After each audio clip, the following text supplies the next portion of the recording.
Sure.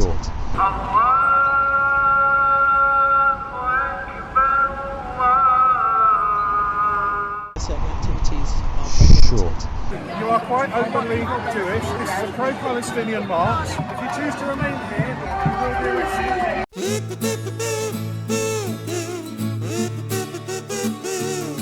If you choose to remain here, you will be arrested.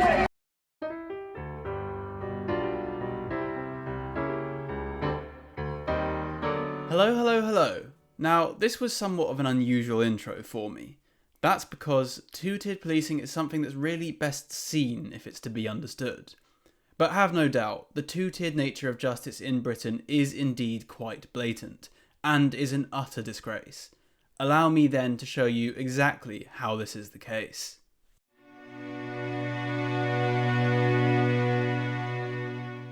A police officer will, without fear or favour, malice or ill will, protect life and property and uphold the law. No fear, no favour. This is how Sir Robert Peel, 2nd Baronet and Fellow of the Royal Society, created the police. Peel's police force was created to be absolutely impartial, not caring at all for politics, group identity, background or anything else. Every individual was to be treated equally. They used to joke that in heaven the police are English. Instead, policing in Britain has become a sort of hell. I say all this to make the point that we aren't some shithole country that's always been a shithole country and will continue to always be a shithole country. No, we were the best of the best. The fact that we were so great before simply makes our current sorry state of affairs all the more tragic. But watch this. When asked why the hell the police were only minimally present at a protest where there were a large crowd armed with weapons, Police Superintendent Emlyn Richards talks about how the West Midlands Police met with business and community leaders to get an idea from them about how the police should do their job. Why was there such a low-key, shall we say, police presence? Because, I mean, clearly your officers were there, but they were not visible, and yet there were an awful lot of people out and an awful lot of people who were armed with various weapons. So we have really strong business and community relations. We had the opportunity to meet with community leaders, with business leaders, prior to that event to kind of understand the style of policing that we needed to deliver during the course of that operation. Our policing response was commensurate to that intelligence and the information that we'd held with our partners and communities prior to that event taking place. Then he talks about how the vast majority were there law-abidingly and with the right intentions. The vast majority of people that attended that protest yesterday did so law-abidingly, and they did it with the right intentions. And he goes on to talk about how these communities were policing within themselves. What we saw was a response from our communities where they were trying to kind of make sure that that was policed within themselves as well, and trying to deter people from taking part in that disorder. This is not policing without fear or favour. This is not policing all British subjects equally. I don't know about you, but it seems to me to be much more akin to how a multicultural empire would be negotiating with the local tribal or ethnic leaders. And that's exactly what this is. Far from trying to integrate these groups, they are treated as semi-autonomous peoples.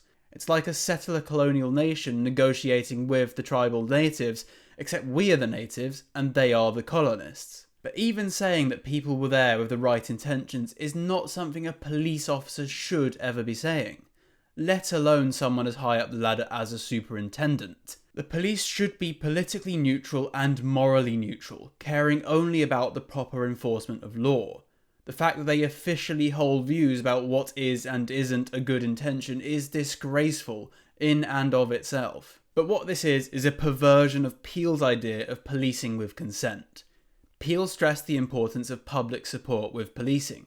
However, Peel explicitly states that this is only achieved through absolute, impartial service to the law. The modern police have twisted their understanding of this and taken it that they should try to win over every distinct community as their priority, regardless of the enforcement of law. But these are not people of our culture who have good intentions and merely want a workable compromise. They are religious supremacists here to settle our lands. The only thing such people will respect is power, and appeasing them will not work. But everywhere you look, you see the police failing to live up to Peel's model. be that ideologically, physically, in terms of how seriously they take the institution, even down to their dress code. Our modern police are weak, fat, queer and soft-minded, certainly not physically disposed to command respect. But it's not like they're incapable of being what they should be. On rare occasions, such as the funeral for Her Late Majesty, we saw the police in full ceremonial uniform, not fucking about with the political virtue signalling. They were acting as a serious and dignified force, there to protect life, property and the King's peace. They are still capable of it if they try. The larger issue is not physical standards, though they have been severely loosened, but naive, soft-minded appeasement mentality and woke ideology, even if only as useful idiots.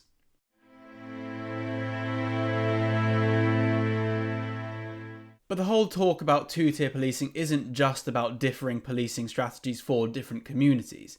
That would be one thing. Instead, the complaint is that the police are soft on the left and incredibly harsh on the right. Time and time again, we see that the police response to leftist protests and parades is usually very charitable, often pathetically so. If a left-wing protest or parade turns violent, they call it mostly peaceful. Even in the Notting Hill Carnival, which happened recently as of making this video, though there were many arrests made, the rhetoric from the Met Police was that the carnival was mostly peaceful and that it was only a small minority who were violent. Compare that to their response to an English nationalist protest and you see the stark double standards. Instead, the nominally right-wing protesters are called far-right, hard-right, alt-right, racist, or whatever the latest fashionable term is for evil right-wingers. There's no nuance about a small minority of aggressive people. The whole movement is painted with the same brush. But look at this. These women are twerking on and grinding against this policeman who is doing absolutely bloody nothing about it. They have no respect for this man, nor does he command respect. Or look at this. These police officers are effectively being put through a struggle session, kissing the ring of those who despise them.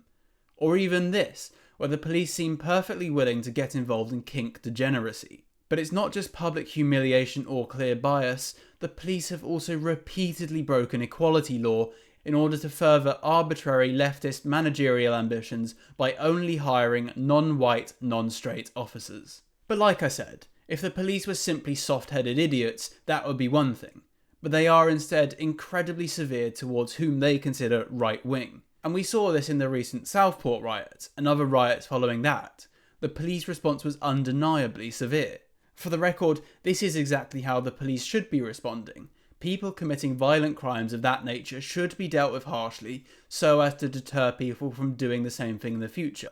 I'm not bothered by the harsh response, I'm bothered that it does not seem to apply both ways. But it's not just violent crime that gets punished.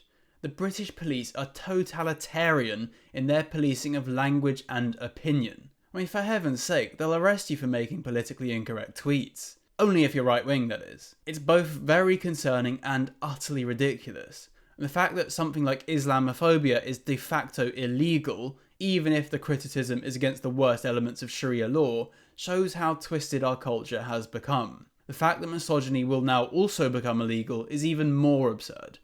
Britain really is becoming a woke 1984. In the next video about the justice system, I'll talk about the absurd two-tiered nature of criminal sentencing, which takes the farce to a whole new level.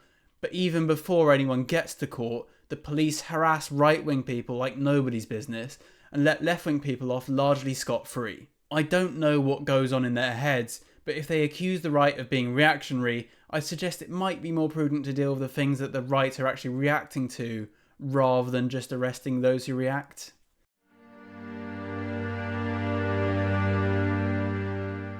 To summarise, the police were founded to be ideologically neutral, detached from politics, and to police every man as an individual without fear of social repercussion. Instead, the modern police are now run by left-wing nutters and political cowards more concerned with bad press than enforcing His Majesty's laws. The soft-touch approach towards minorities and the religion of peace is blatantly two-tiered and exists for two reasons alone. One, to not look bad in the press, which is incredibly cowardly. I mean, the police have quite literally neglected to deal with grooming gangs lest they appear too Islamophobic. Nice to know the PR is more important to them than the lives of British children. And two, to avoid ethno-religious civil war. It's a shocking realisation, but this is actually an entirely valid concern. Appeasement will never work, of course, but the police and government do seem to understand that those who are unlikely to revolt en masse, aka the natives, can be policed as harshly as the police would like, whilst the new arrivals, who aren't integrated, can and will revolt if provoked, which they are so easily provoked, so are dealt with a particularly soft touch. We should never have let it get to this, and the least we can do is curtail things while we still can. Instead, successive governments seem insistent on making things worse. In the meantime, the solution they have found is to completely cuck out the police to diversity, establish de facto tribal rule, and abandon the principles that they were founded on. The fact that so many police officers are pathetically weak both mentally and physically is secondary to this. It's a disgrace. Anyway, I hope you found this video informative. I genuinely wonder what you make of it, so do please let me know what you think in the comments. Other than that, please like, subscribe, and God save the King.